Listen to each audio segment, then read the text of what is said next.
Whoa! Yes!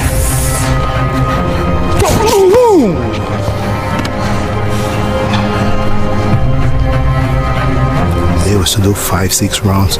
Why you wanna do 5-6 if you knock him before? If was the fight was over. The fight was over. Then more you do is just extras. Mike go home today happy. Come and get me, Mike. Come on. There we go. That's it right there. Perfect. That's one. Good one. Nice. Go. Come and get me, Mike. Let's go. There we go. That's round yet. That's round yet. Let's go. Come on, Mike. There we go. Using those legs. As the fight of the year draws near, Mike Tyson is wrapping up his final day of training camp with laser focus and intensity, preparing for his face-off against Jake Paul. The atmosphere in Tyson's camp has been electric, with his team maintaining a rigorous training regimen that combines the power, speed, and technique that earned Tyson his baddest man on the planet title. He's got better to the body. Better to the body. You're right, Coach. Mike, that well? Maybe need 10 seconds. Put 10 seconds. At 58 years old, Tyson's training has involved a blend of traditional boxing drills and modern conditioning techniques tailored to maintain his endurance, power, and explosiveness.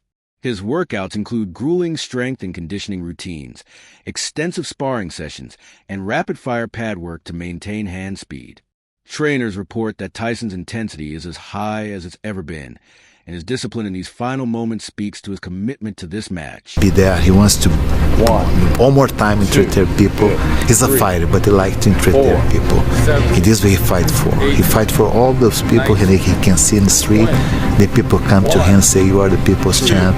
So this is really motivate him to be in the gym from 8 a.m. to 6 p.m. every single. Physically, Tyson has adopted a regimen focusing on high-intensity interval training and mobility exercises to ensure he's in peak shape.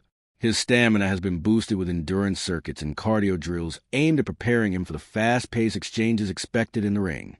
Even as the oldest competitor in the fight, Tyson is showing remarkable adaptability, leveraging training tactics from his prime while incorporating updated techniques to accommodate his age. The biggest fight of the history. Why? Because we talk about Mike Tyson. We talk about Netflix, live on Netflix, something that never happened before. Things like that you just can do with a name like Mike Tyson. We talk about Netflix, live on Netflix. Never before have things like that been done. You just can't do it without a name like Mike Tyson. Knowing that Paul is nearly 3 decades his junior, Tyson and his team have been meticulously strategizing. Tyson's focus has been on sharpening his signature moves, the powerful body shots and quick head combinations that once made him one of the most feared boxers in the world. However, his team has also been working on defensive drills to help him avoid Paul's reach and youthful agility.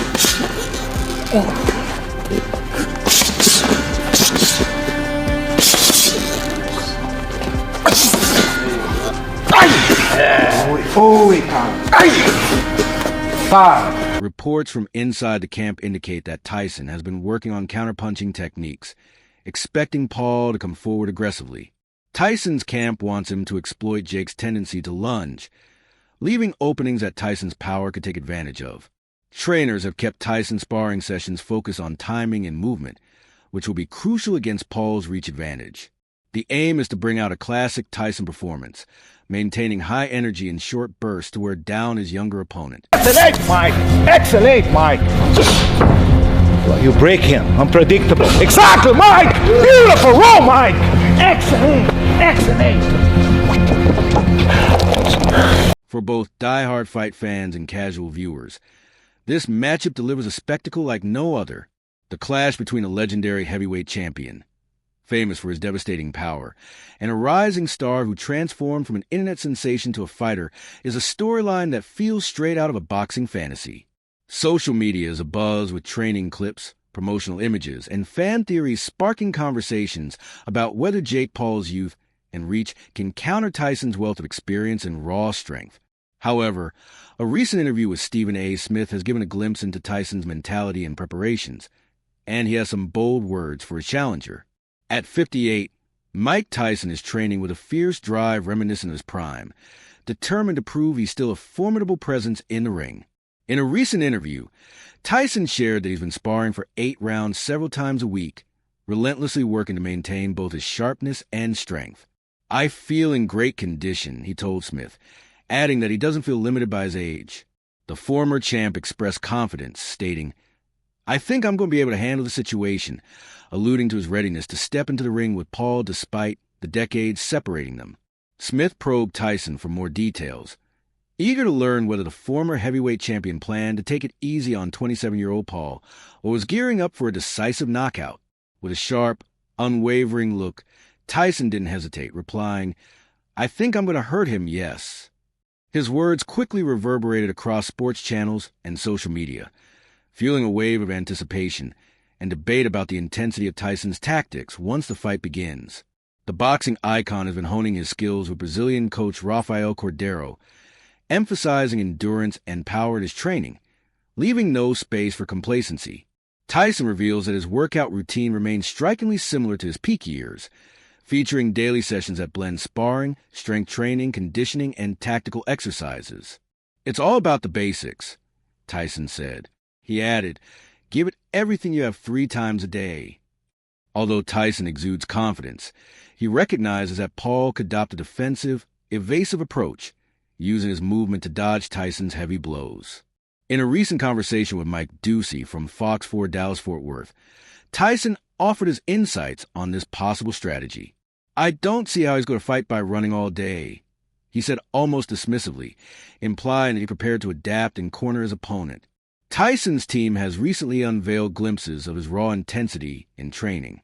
A few days ago, a video emerged showing the veteran delivering a crushing blow to a sparring partner, prompting Coach Cordeiro to step in and halt the session. For countless fans, this footage reinforced the notion that Tyson is taking this fight seriously, determined to prove once again why he was once regarded as the most intimidating figure in boxing. As the fight approaches in just a few days, speculation among fans is rife, not only about the outcome, but also about Tyson's future in the ring. Some are eager for a showdown with his old rival, Evander Holyfield, or even a rematch with Lennox Lewis. However, Tyson's attention remains fixed on November 15th, determined to demonstrate that he still possesses a ferocious knockout power that cemented his place in boxing history. In New York, the crowd's roar was deafening as they rallied behind Tyson, their cheers reverberating through the air. When Paul took the stage, he was met with a wave of boos, his entrance drowned out by hostility. In stark contrast, Tyson was welcomed like a triumphant champion, his every step celebrated by the adoring fans. Paul, addressing the New York audience, told them to silence themselves and suggested they should be booing their own behavior. He then took aim at the city, likening it to Mike Tyson, claiming both were once great but had lost their edge over the years, before throwing in further jabs at the city's reputation. "Hey, New York, shut the fuck up, New York. Hey, boo yourselves. Boo yourselves, New York.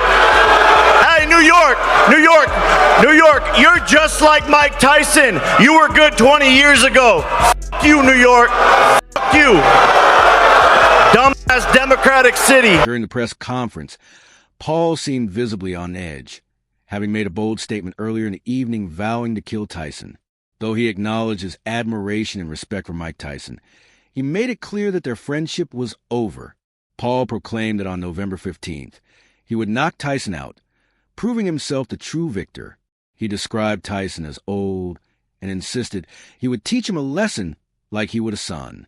Tyson affirmed his readiness to fight, sharing that he had resumed training after temporarily stepping back on his doctor's advice. He confirmed the bout was set and expressed confidence in his preparation. While he admitted to a brief setback due to illness, Tyson reassured fans of his recovery and current health. He emphasized that he was fully prepared and intended to let his performance speak for itself when the fight began. Good,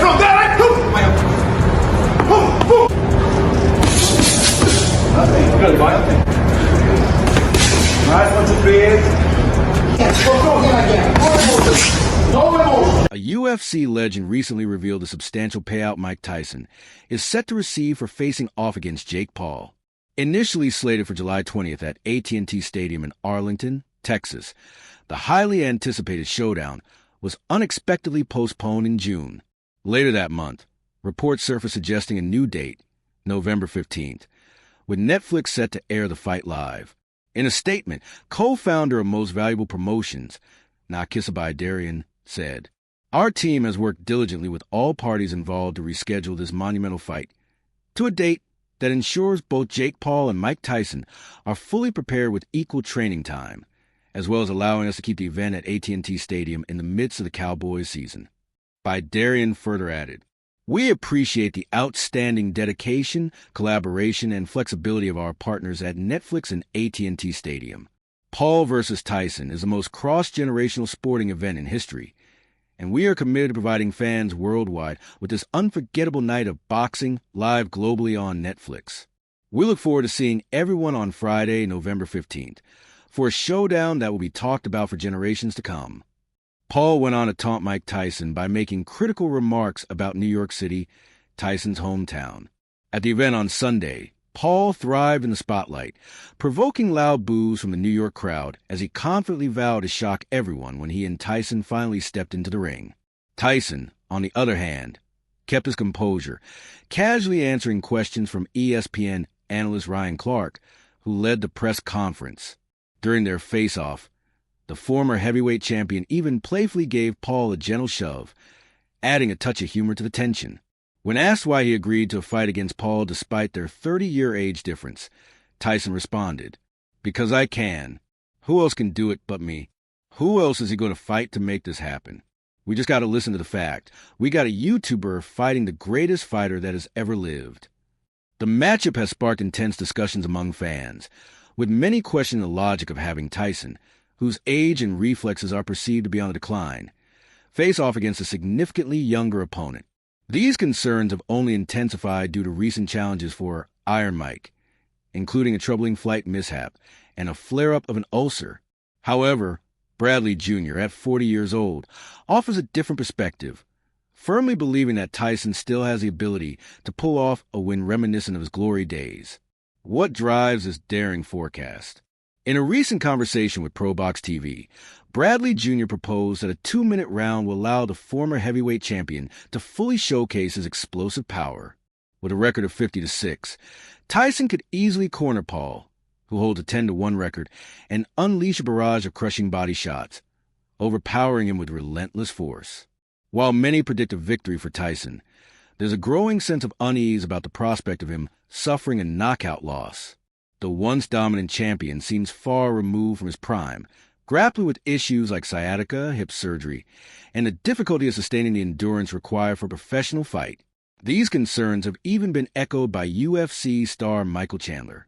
Chandler stepped back from his analysis of Problem Child's last fight with Mike Perry, in which Paul was 4 inches taller than his opponent and had a 20-pound weight advantage. He told Lucky Block, "Now it's Mike Tyson, who is 30 years older. Mike Tyson's about 60 and Jake's about 30. I love Mike Tyson. Nobody wants to see Mike Tyson get knocked out, but everybody wants to see Mike Tyson catch Jake Paul and knock him out." The UFC fighter has observed Nate Diaz and Ben Askren's defeats at the hands of Paul, raising the question, could Tyson meet a similar fate? Only time will reveal the answer. In the meantime, it's clear that Teddy Atlas played a pivotal role in shaping Mike Tyson's early career, helping mold the 58-year-old into the boxing legend we know today. However, despite their long history, the 68-year-old Atlas has yet to include Iron Mike when discussing the greatest talent he's ever worked with. Tyson and Atlas teamed up early in Tyson's boxing journey, with Atlas guiding him through his formative years between the ages of 12 and 15. Over the years,